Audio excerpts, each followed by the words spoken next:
Whoa. Look at all the earthquakes in China, Sichuan province. Look at all the little dots. They're getting hit a lot. And Yunnan, man, you don't want to live there. And look at poor Taiwan. You can't even see the island. It's happening everywhere. So I want to find out what China's doing to help those that are being stuck in an earthquake.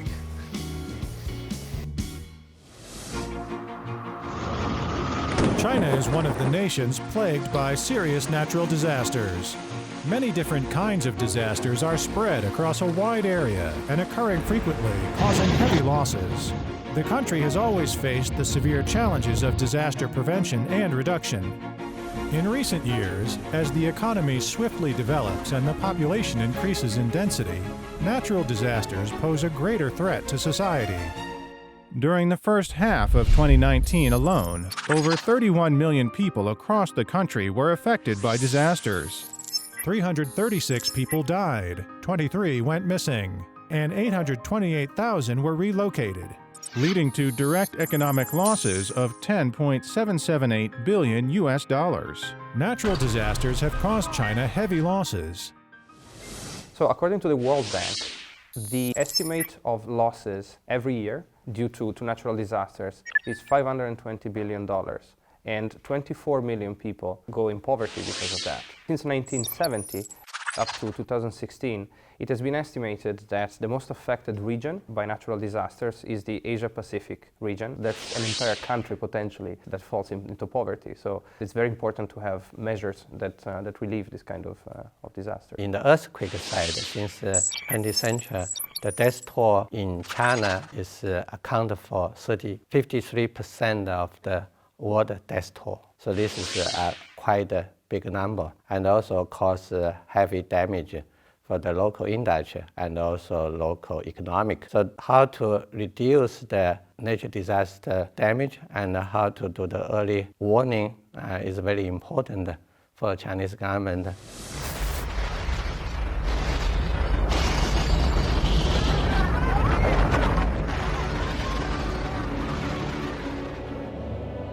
The earthquake was, since 1949, one of the most devastating and extensive quakes, with the toughest disaster relief challenges. Since then, China has begun to increase its emergency management capability for natural disasters.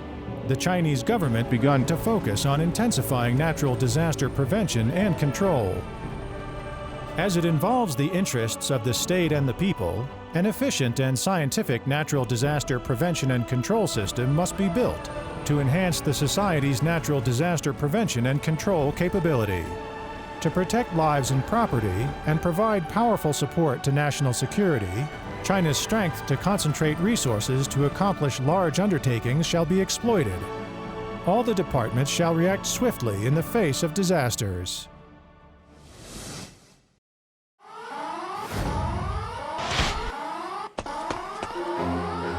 Oh, earthquake. Okay, I need confirmation on location, latitude. 28.59 Check. Longitude. 99.14 Check. Magnitude. 3.1 Check. Okay, confirmation. Okay, information can be released externally. 地震发生后呢，我们有一套自动系统，震后2分钟左右就会测定出结果，同时对外发布，然后发布到我们的发布平台。我们从这儿点确认之后，基本上微博、微信实时就会接到地震信息。 Besides this super quick documentation of these earthquakes that are occurring around the world, what else do you do? 地震发生后呢，我们会快速地测定出地震的烈度，这样的话，我们就可以知道哪一个地方破坏最严重，我们就会部署更多的力量去救援。 Yes, one aspect that makes China a particularly advanced country in this, because the problem for you is particularly pressing, but this generated an incredible amount of research and very precise, accurate models that allow you to make better predictions. Since the Wenchuan earthquake, there's a lot of research has been done. We built up the remote sensing system from the satellite. We built those helicopter systems to get the information. We have a UAV system. We have a local equipment. So basically, from the sky to ground, we build this the entire surveillance system, make sure we can find out the situation and we can cover for entire this society. In the United States, it is very common in common households to have facilities for fire prevention and fire detection. For instance, smoke detectors, circuit breakers, and fire extinguishers. And so it is relatively easy for American households to have fast reactions. And how does this compare to what happens in China? I think we call the safety culture. We are not that good yet, but we push this part in this year, in recent year, and also the next couple of years. Chinese government pay a lot of attention and make sure that at the community level, the local society is more prepared, because now they have the education part in the kindergarten to those junior high to high school. They always, every year they have those training. So those things is make this local society more prepared.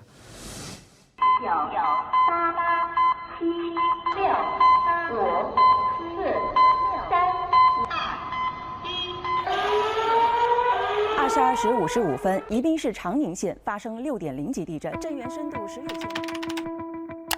So after the earthquake happened, a warning was issued to surrounding areas, including us. Earthquake early warnings can effectively reduce disaster damage.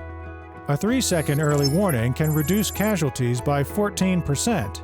A 10-second warning reduces casualties by 39%. And a 20-second warning reduces casualties by 63%.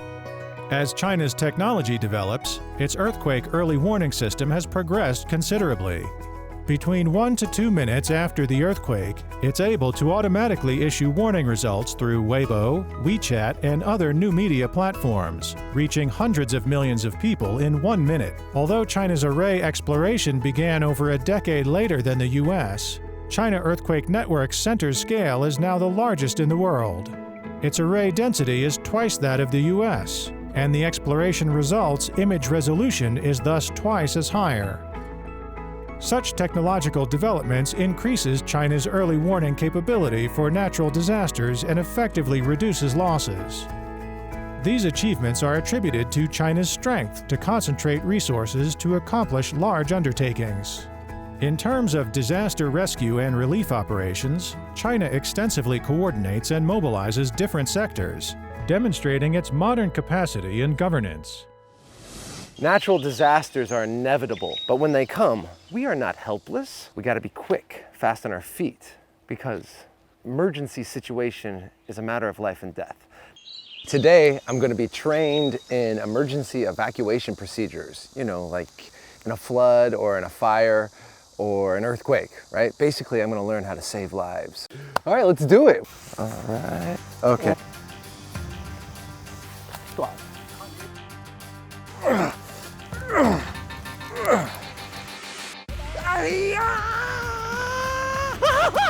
I'm safe. It held, thank you. 在我先演示怎么上升。 Down? 掌根重叠。 3, 4, 20, 21, 20. I feel like a hero. Come on, let's save some lives.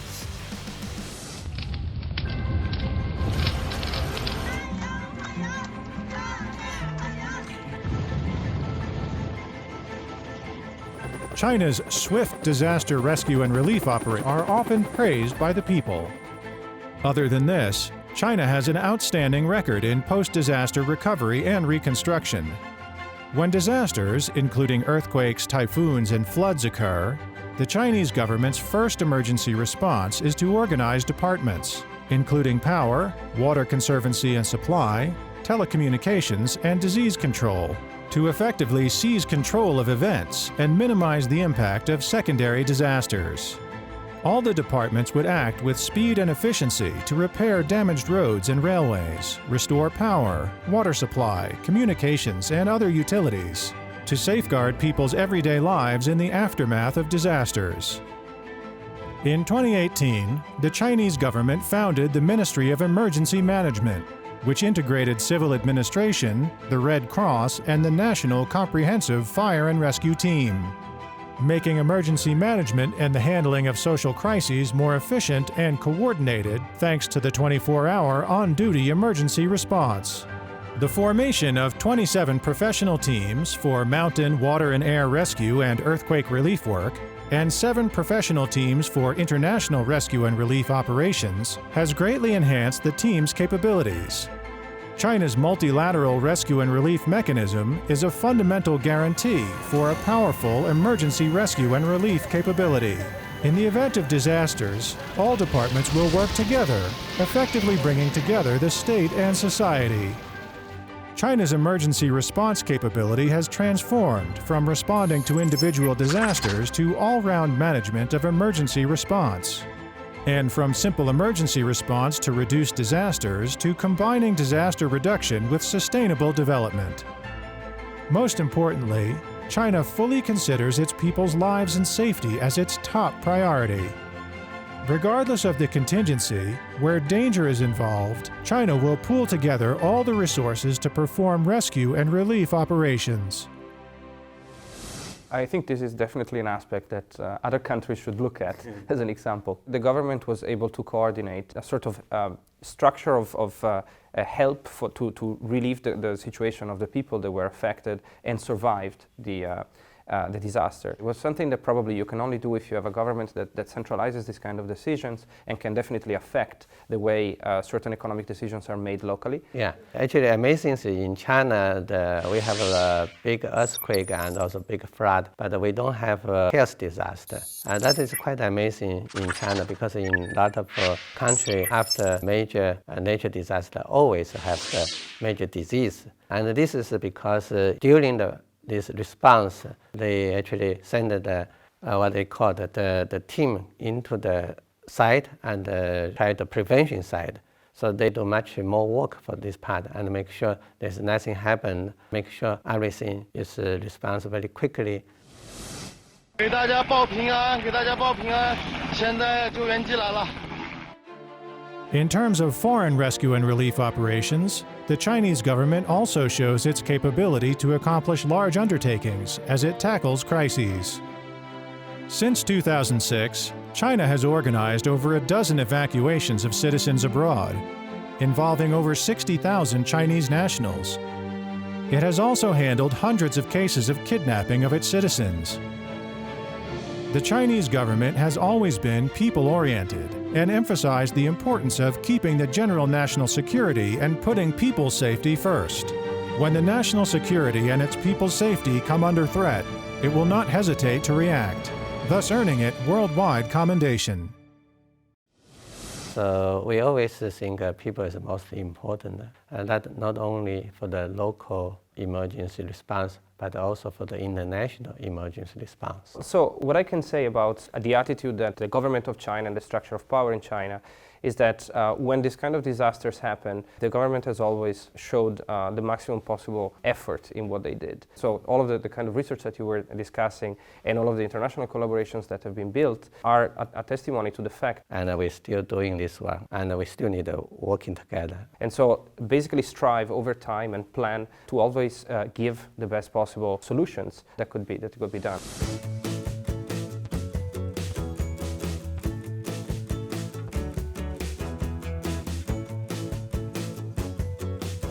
Look at this. I mean, China has done a lot. From early warning and forecasting, informatization to the public and to industries, to long-term disaster relief. It's a comprehensive system. But not only that, it's an integrated system. It's not just one department, it's the whole country working together in an admirable endeavor to protect people's lives.